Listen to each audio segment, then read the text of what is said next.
বছরের শুরুতে অরিজিৎ সিং ঘোষণা করেছিলেন তিনি আর ছবিতে প্লেব্যাক করবেন না। এমন খবর ছড়িয়ে পড়তে চমকে গিয়েছিলেন অনুরাগীরা। এবার বড় সিদ্ধান্তের কথা জানালেন শ্রেয়া ঘোষাল।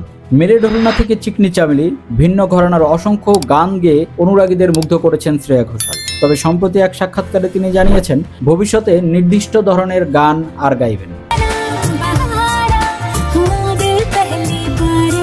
তিনি স্পষ্ট করে দিয়েছেন চিকনি চামেলি ধরনের গান ভবিষ্যতে আর গাইবেন না। চিকনি চামেলি গানটি গিয়ে ব্যাপক জনপ্রিয়তা পেয়েছিলেন শ্রেয়া। ছবিতে গানটি পর্দায় ফুটিয়ে তুলেছিলেন ক্যাটরিনা কাইফ। শ্রেয়ার কথায় তখন গানটি গাইতে তার অস্বস্তি হয়নি, কিন্তু সময়ের সঙ্গে দৃষ্টিভঙ্গি বদলেছে। এখন গান বাছাইয়ে আরও সতর্ক থাকতে চান।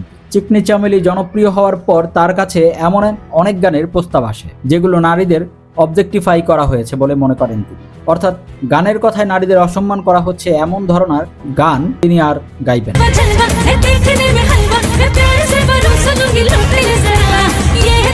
এবং সেই ধরনের প্রস্তাব তিনি ফিরিয়ে দিচ্ছেন। এমনকি এক গীতিকার বন্ধুদের একটি গানে আমাকে চিকেন বানিয়ে খেয়ে নাও ধরনের পঙ্কোক্তি থাকায় সেটিও নাকচ করে দেন।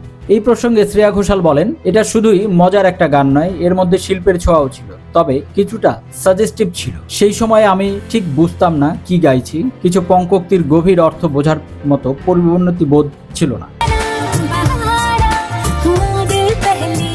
তিনি আরও জানান, একটি গান জনপ্রিয় হলে মঞ্চেও তা পরিবেশন করতে হয়, কিন্তু গানের কথায় আপত্তিকর ইঙ্গিত থাকলে শিশুদের সামনে গাইতে অস্বস্তি লাগে। তাই ভবিষ্যতে এমন গান আর রেকর্ড করবেন না বলে এই সিদ্ধান্ত নিয়েছেন তিনি। তবে মঞ্চে চিকনি চামেলি তিনি গেয়েছেন এ কথাও স্বীকার করেছেন শ্রেয়া। তার ভাষায়, গানটা আমার ভালো লেগেছিল, কিন্তু এই ধরনের গান আমি আর রেকর্ড করব না।